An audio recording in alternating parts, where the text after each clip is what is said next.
हे भैया, बड़े बड़े विमलात्मा, महात्मा, कृतात्मा, योगिंद्र, जतीन्द्र मैंने गिनाया न।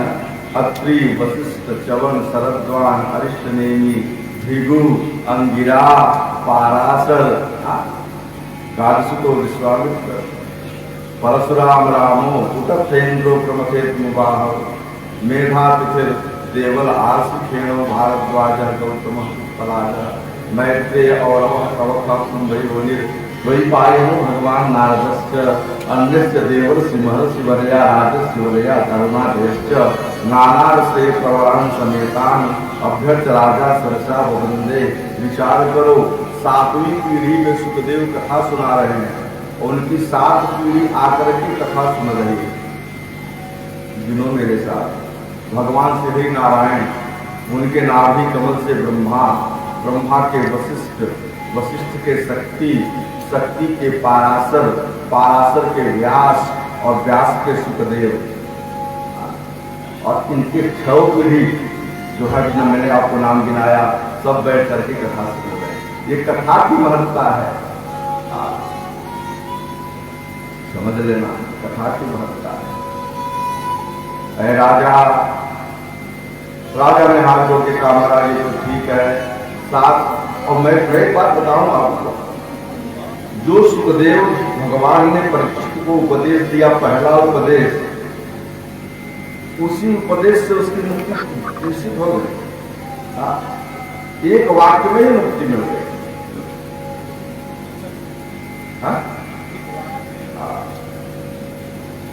अरे 7 दिन का समय है, समय 7 दिन का है। किसी ने पूछा था सुखदेव से कि भगवान, क्या आप उसको 7 दिन से अगर कम समय रहता तो क्या आप मुक्त कर देते? कहा कैसी बात करते हो, क्षण का 100वां हिस्सा यदि बाकी रहता और यदि अपने मन को मुझे पर्वत अर्पित कर देता तो ये मुक्त हो जाता।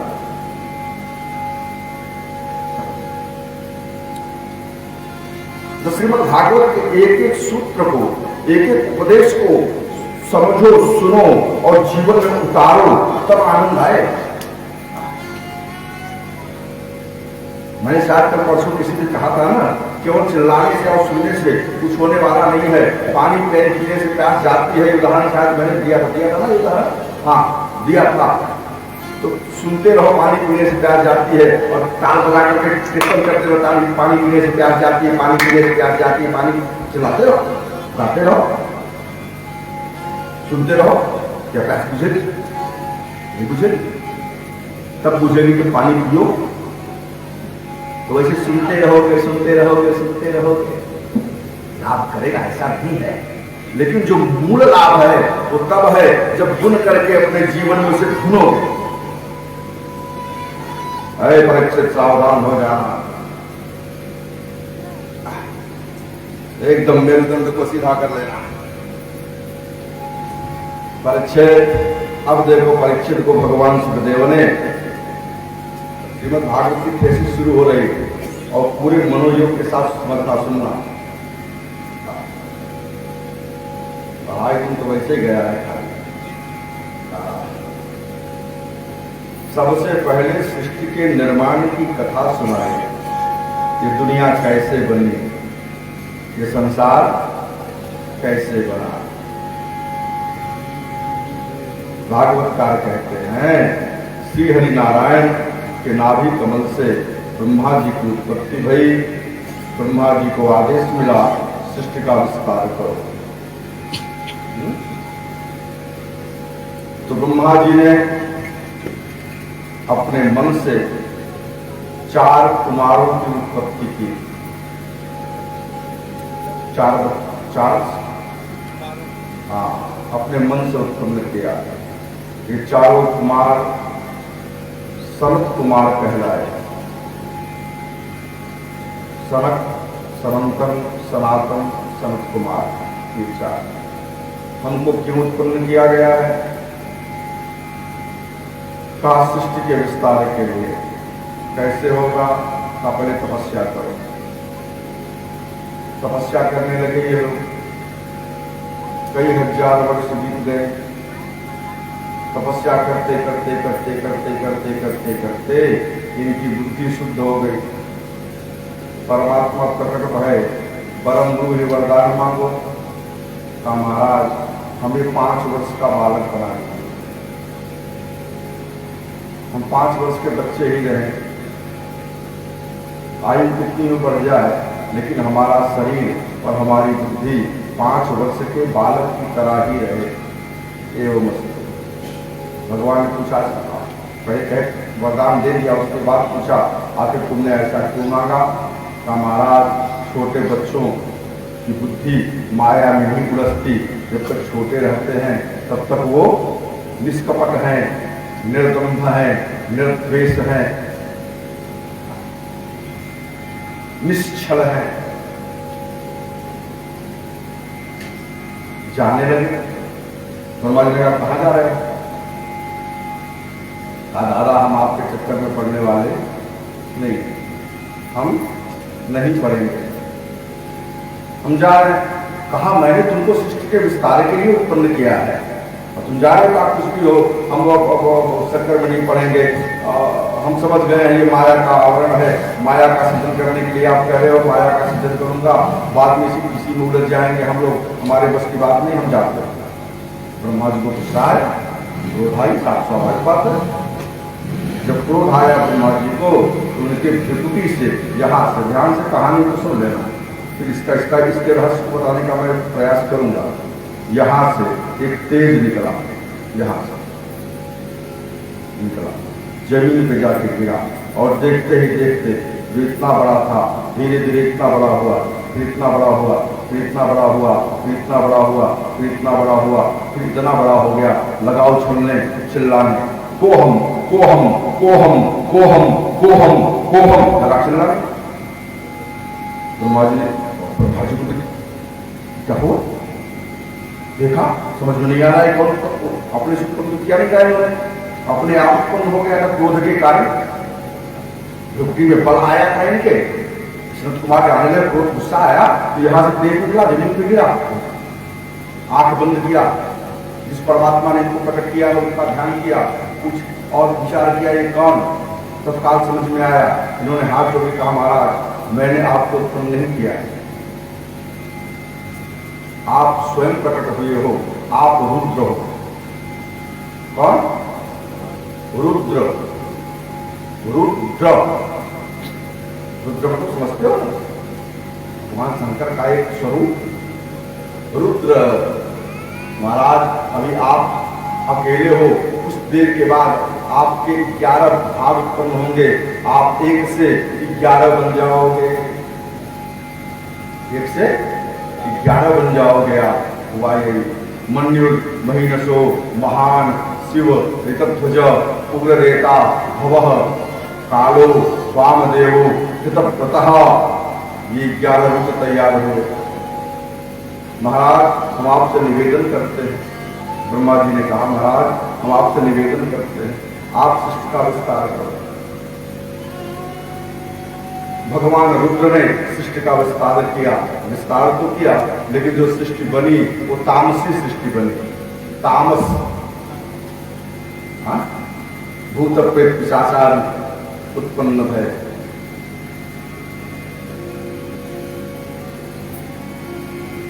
ब्रह्मा जी को संतोष नहीं हो रहा है, तामसी प्रवृत्ति आ गई, संतोष केवल तामसिकता से कुछ होने वाला नहीं है, भूत प्रेत पिशाचार उत्पन्न हो गए, इससे तो काम चलने वाला है नहीं। तो ब्रह्मा जी ने फिर अपने मन से, अब अपने मन से नहीं अपने अंगों से उत्पत्ति करना शुरू किया।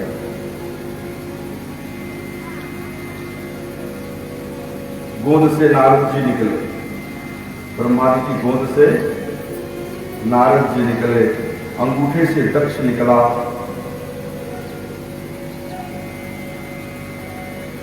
प्राणात वशिष्ठ, हृदय से वशिष्ठ निकले, त्वचा से भृगु, हाथ से क्रतु, नाभि से पुलह, कान से पुलस्त, मुख से अंगिरा, नेत्र से अत्रि, मन से मरीचि,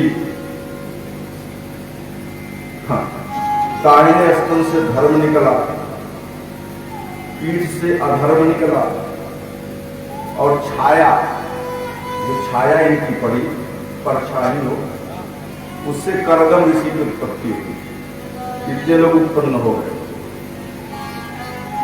हाँ, क्यों उत्पन्न किया गया? कहा कि संसार का विस्तार करना है। अब ये जितने उत्पन्न हुए सब सतोगुणी है ना,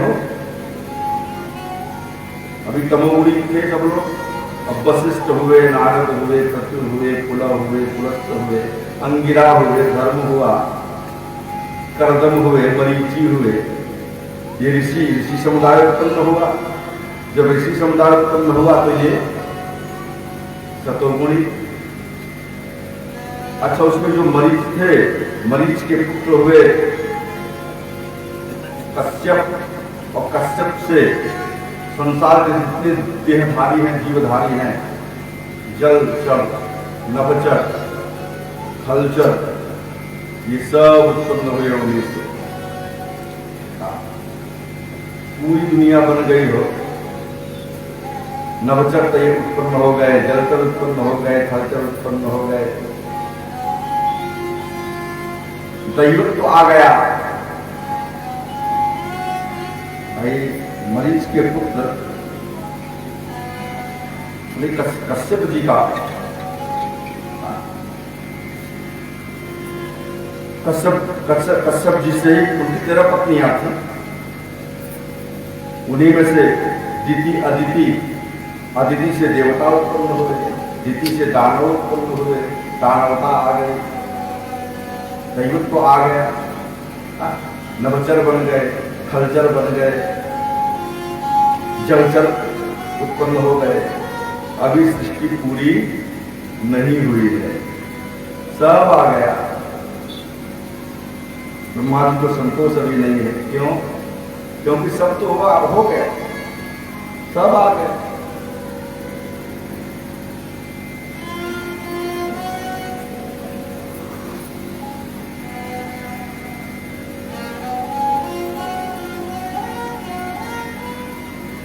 बढ़िया है जो भी है।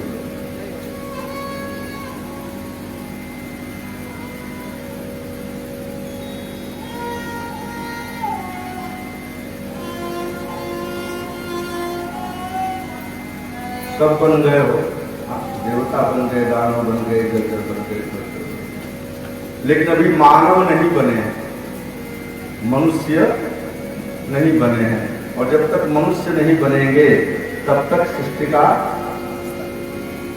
पूर्ण नहीं होगी। गहराई समझना, श्रीमद् भागवत की सांकेतिक भाषा समझना। सब कुछ आ गया। ये शरीर भागवत है, ये शरीर सृष्टि है, इसी में 14 भुवन है। नाभि के नीचे तल तलातल सुतल वितल सातल पाताल, और यहाँ भूर भुव स्व जन्म तप स्व, ये 14 भुवन यहीं पे है। हाँ,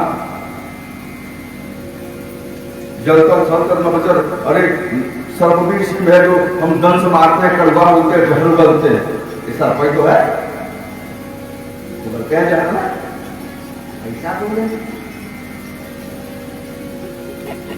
हर प्रवृत्ति है, और हर प्रवृत्ति है तो शरीर का कोई मतलब नहीं है, सब होना जरूरी भी है। लेकिन ये शरीर मुक्त सृष्टि की पूर्णता कब होगी? सृष्टि कब पूर्ण मानी जाएगी? जब मानवता आएगी। हाँ? मानवता आ जाए, मनुष्य बन जाओ, मनुष्य बन जाओगे तब जाके। और मैं सबसे बताऊं आपको, मनुष्य कौन है? क्या ये बाल, माथा, नाक, कान, हाथ, पेट, पैर, संरचना क्या मनुष्य है? बोलो, क्या ये संरचना मनुष्य है? नहीं नहीं नहीं। अरे आदमी बन जाओ यार, और कुछ बनो चाहे मत बनो, केवल मनुष्य बन जाओ। सरल शब्दों में आदमी बन जाओ, सब हो गया। किसी संत ने बड़ा प्यारा शेर कहा था, मुझे खूब याद अब एकाएक याद आ रहा है। सुरा भाया सदा तुमको, सुरा भाया सदा तुमको, सुधा पीना नहीं आया। सुरा भाया सदा तुमको, सुधा पीना नहीं आया। ममता का फटा आंचल तुम्हें सीना नहीं आया। फरिश्तों की तरह तुम लाख बातें करो, लेकिन अभी तक आदमी बनकर तुम्हें जीना नहीं आया। अभी तक आदमी बनकर तुम्हें जीना। आदमी बन जाओ यार, मानवता आ जाएगी तो कल्याण हो जाएगा, और मानवता नहीं आएगी तो कोई मतलब नहीं। इसी चिंता में है कि मानवता कैसे आएगी, मानवता कैसे आएगी, मानवता कैसे आएगी। उसी समय ब्रह्मा जी के शरीर से दो तेज निकला, दाहिने से एक पुरुष, बाएं से नारी। जो दाहिने अंग से जो तेज उत्पन्न हुआ वो मनु महाराज, और बाएं में से जो तेज उत्पन्न हुआ सतरूपा महारानी। इन दोनों ने हाथ जोड़ के कहा, महाराज हमको क्यों उत्पन्न किया है? कहा, तुमको मानवीय सृष्टि के विस्तार के लिए उत्पन्न किया गया है। तुम मनुष्य हो, मनु हो ना, तुम मनु हो, तो मनु से मनुष्य उत्पन्न होंगे। मनु महाराज ने कहा, ठीक है महाराज, I will do your order. मैं सिरधर आदेश करूं तुम्हारा, मैं आपके आदेश का पालन करूंगा, लेकिन एक समस्या है महाराज। क्या? कहाँ हम रहेंगे? कहाँ हम कहाँ रहेंगे? तो ब्रह्मा जी ने चिंतन किया, तो वराह ने, जो मैंने बताया था ना कश्यप कि 13 पत्नियों में से जो अदिति जो दिति थी, दिति के दो पुत्र हुए थे, हिरण्याक्ष और हिरण्यकश्यप। उसमें हिरण्याक्ष जो था उसने पृथ्वी को चुरा लिया था, भूमंडल को चुरा लिया था और ले जाके समुद्र में छिपा दिया था। अगर ये पृथ्वी बाहर निकल जाए तो यहाँ मनुष्यों के रहने की जगह बन जाएगी। ये ब्रह्मा जी ने चिंतन किया, और जो चिंतन किया उनके नासा छिद्र से एक जीव उत्पन्न हुआ, और देखते ही देखते वह जीव बड़ा हुआ, पूरा शरीर वराह का, सुअर का, गुर्रा।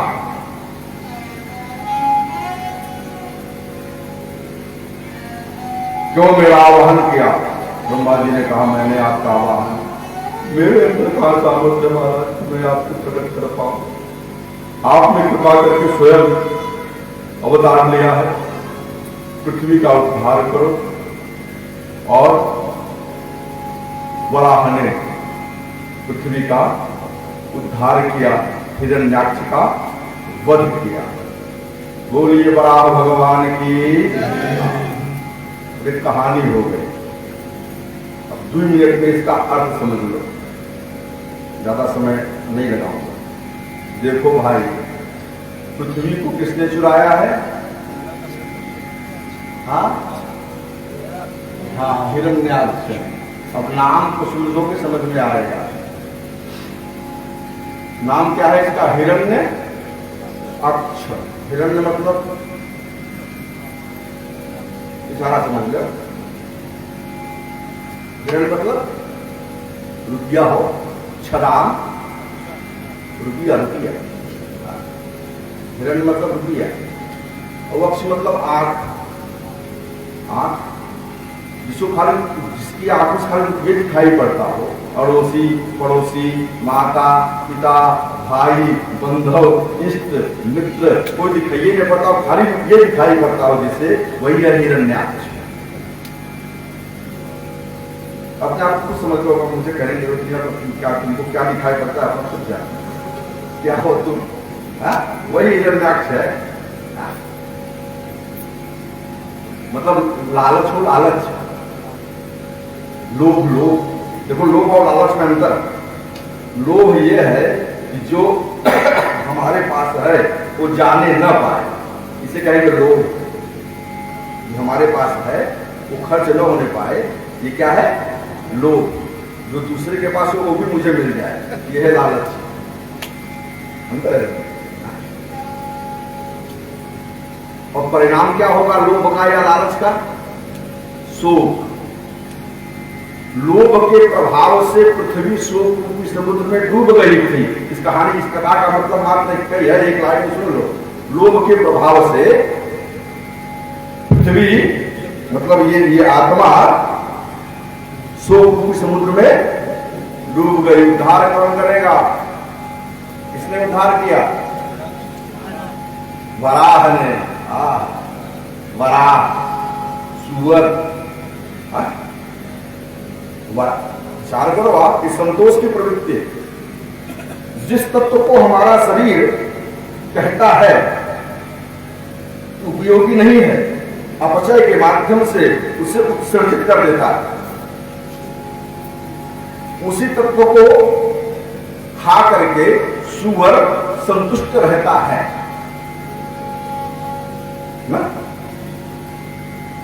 अच्छा, अगर न खाता तो जीवाणु उत्पन्न होते। ये तो चलो बड़ा बढ़िया, ये भारतीय सरकार ने एक व्यवस्था बना दी,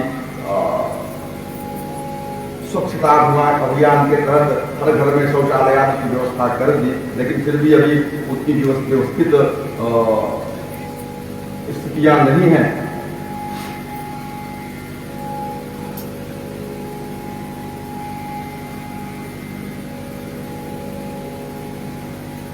यदि न खाता तो विषाणु उत्पन्न होते, विषाणु उत्पन्न होते तो संक्रमण उत्पन्न होता समाज में। तो समाज की बुराई को दूर करने के लिए समाज का तत्व पदार्थ ग्रहण करने के पश्चात भी संतुष्ट है और समाज की बुराई, समाज का दोष दूर कर रहा है, वह है वराह। जो कुछ भी मिल जाए उसमें संतोष कर ले जाओ, ये है वराह। लोभ कब समाप्त होगा? जब संतोष आएगा जीवन में। सूत्र लेते चलो जल्दी जल्दी। लोभ कब खत्म होगा? जब जीवन में संतोष आएगा। संतोष में उस आत्मा रूपी पृथ्वी का लोभ रूपी हिरण्याक्ष से उद्धार किया। इस कथा का मतलब यह है।